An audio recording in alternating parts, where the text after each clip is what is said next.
At 9:04 on a Tuesday morning, his boss asks for one more impossible month. The man across the table is 41. The strange part is not that he hates the meeting. The strange part is that he no longer needs it. His calendar says work. His balance says exit. He says nothing. This is not a resignation story yet. No speech, no cake, no farewell email written at midnight. The whole point is the gap before the announcement. He has crossed a private line, but the room has not caught up. Early retirement begins quietly because the first person who needs to believe it is not the boss. This story follows one fictional composite worker through the last season before leaving. The age, account, employer, boss, and household are illustrations. The sources describe the rules around retirement ages, benefits, health coverage, and expectations. They do not prove that this man should leave or that anyone else should copy him. 41 is too early for the institutions to recognize him as retired. Social Security retirement benefits cannot start at 41. Medicare is still far away. Many retirement accounts punish the wrong kind of access before 59 and a half. So, the country still sees a worker. His spreadsheet sees a different word. The first secret is not the money. It is the sentence he stops saying to himself. He no longer says, "I have to make this work no matter what." He says, "I may still choose this for a while." Same chair, same inbox. Same boss, a different sentence under the ribs. He does not keep the number open during meetings. That would turn freedom into a charm he rubs for courage. The balance sits at home, behind passwords, tax lots, and a plan he has checked too many times. Real optionality works best when it does not need to be stared at every hour. The Employee Benefit Research Institute's 2024 survey found workers expected to retire at a median age of 65, while retirees reported a median retirement age of 62.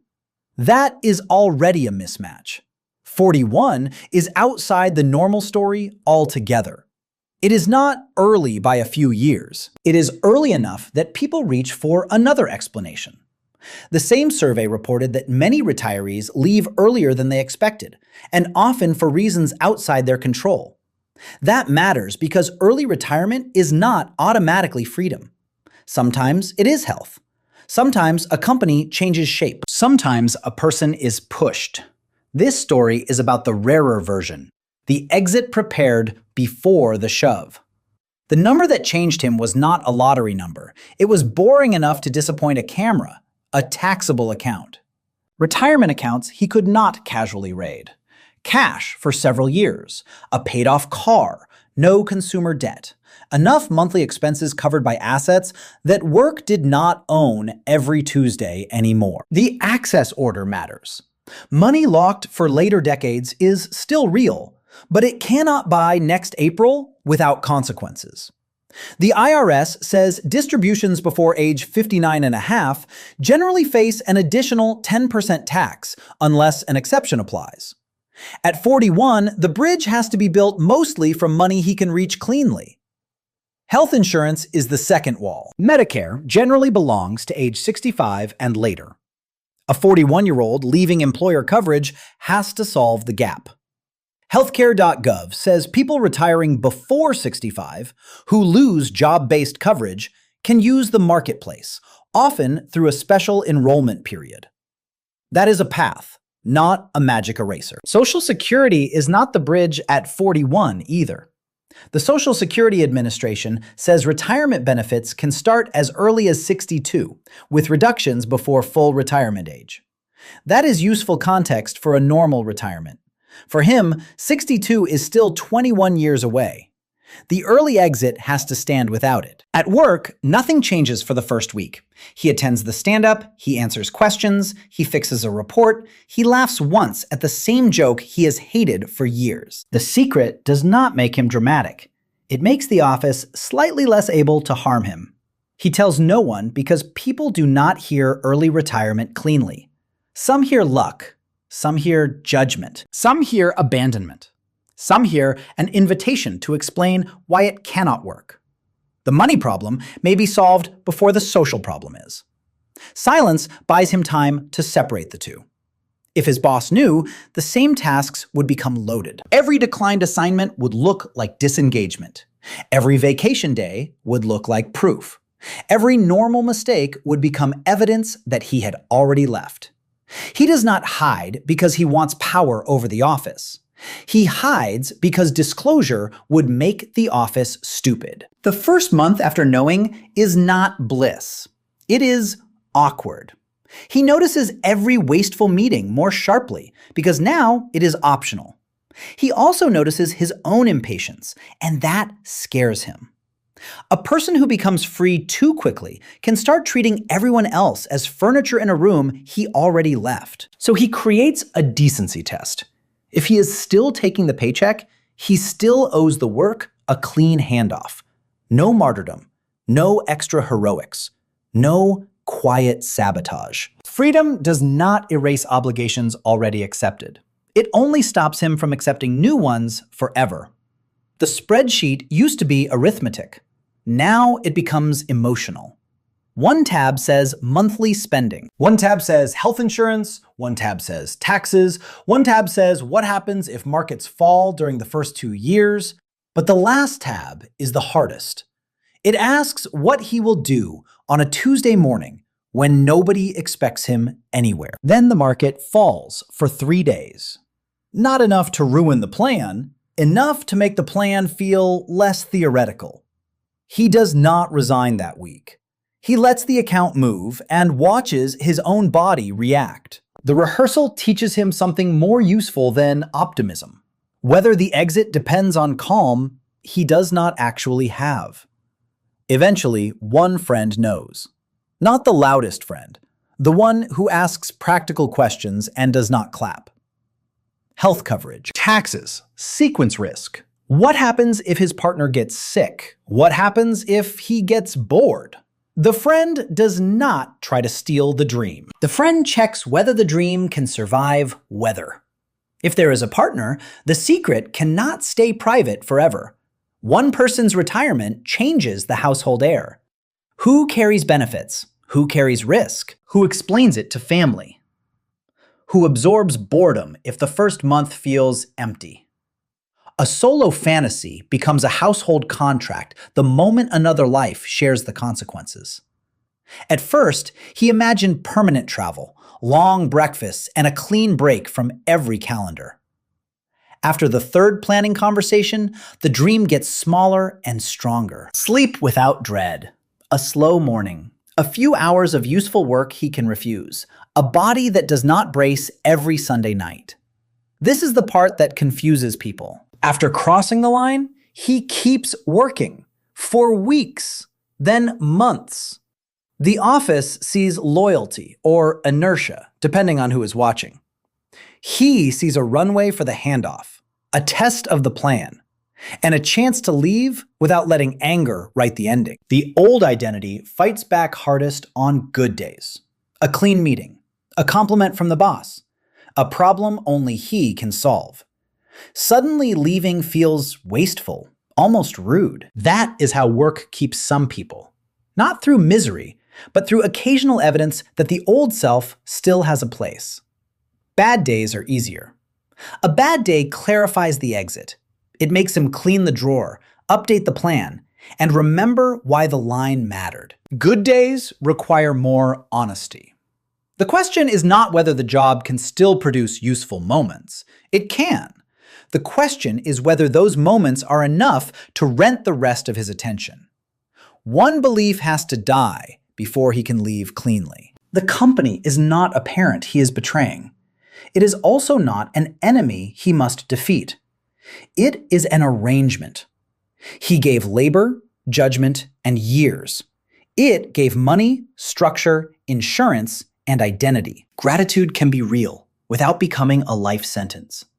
He writes the resignation letter 3 times. The first version explains too much. The second version sounds like a speech. The third is short enough to feel almost cold. Thank you. Final date, transition plan.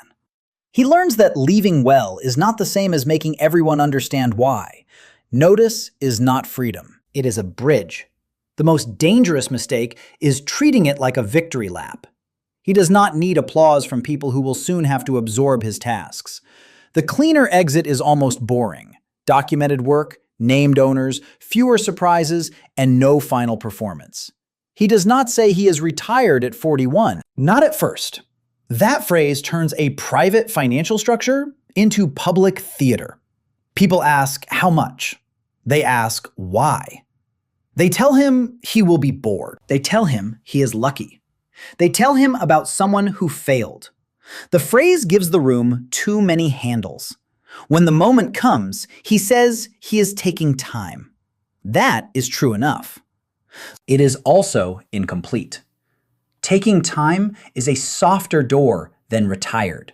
It lets people understand the practical fact without demanding access to the whole machine behind it. The more exact truth can wait for people who have earned it. The boss's face does not do what he expected. No explosion, no betrayal. Mostly calculation. Who owns the report? Who trains the new person? What date? The organization absorbs the news by turning it into logistics. This is oddly freeing. The office did not need his whole life story.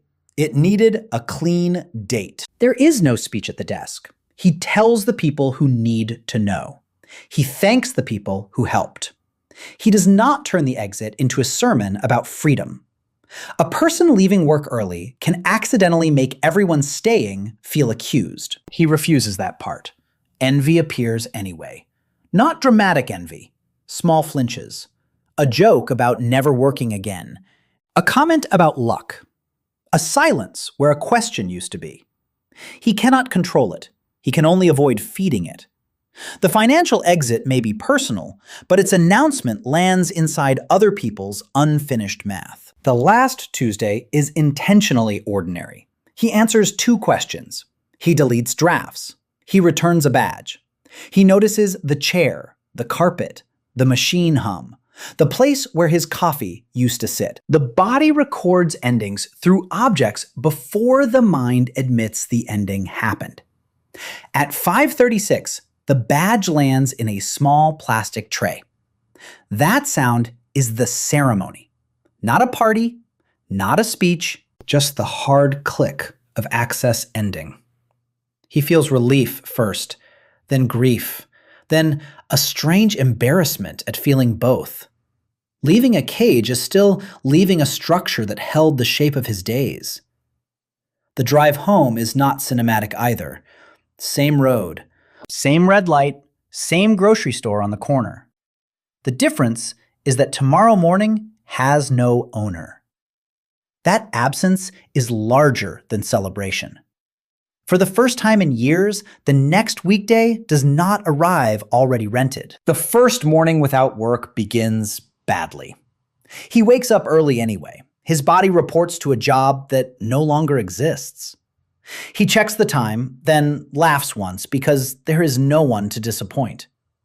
Freedom does not instantly feel like freedom. Sometimes it first feels like a missing instruction.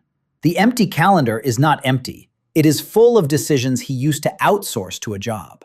When to move, when to eat, what deserves effort, who gets attention, which problem is his. The calendar did not become a vacation. It became a mirror. And mirrors are harder than meetings. He does not become lazy. He becomes exposed.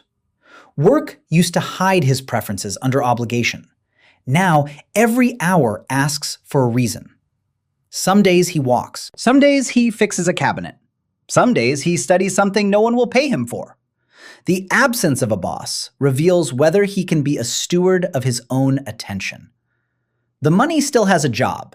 It pays premiums, groceries, property tax, repairs, and the invisible cost of not panicking. The portfolio does not become a personality. It becomes infrastructure. The best version of early retirement is not doing nothing. It is no longer confusing employment with permission to exist. The first no arrives in the second month. A former coworker sends a contract opportunity. Good money, familiar work, respectable. He feels the old reflex stand up in him. Then he reads the scope and feels his shoulders tighten. The first no is quiet. It proves the exit was not just a pause between employers. The second yes matters too.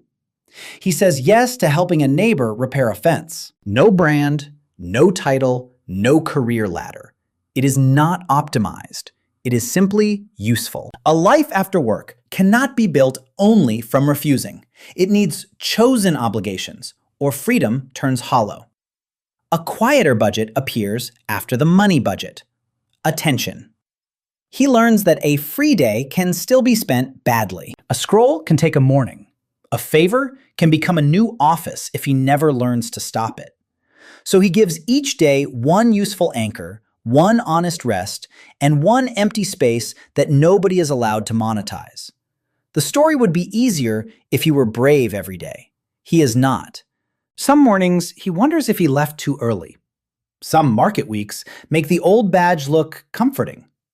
Some conversations make him miss being explainable. That doubt does not mean the plan failed. It means the old structure was doing emotional work too. The number was never the finish. It was permission to begin a harder negotiation. With time, identity, health coverage, markets, family expectations, and the need to feel useful. That is why he told his boss nothing at first. The boss was not the final gate. The final gate was whether he could become a person who no longer needed the meeting to tell him what the day was for. Early retirement did not buy endless leisure. It bought the right to choose which problems could enter. It bought a slower morning, a cleaner no, a few useful yeses, and the ability to stop making fear the project manager of his life. At 41, that is not normal retirement. It is private optionality wearing ordinary clothes. A year later, he still has not found one perfect word for it.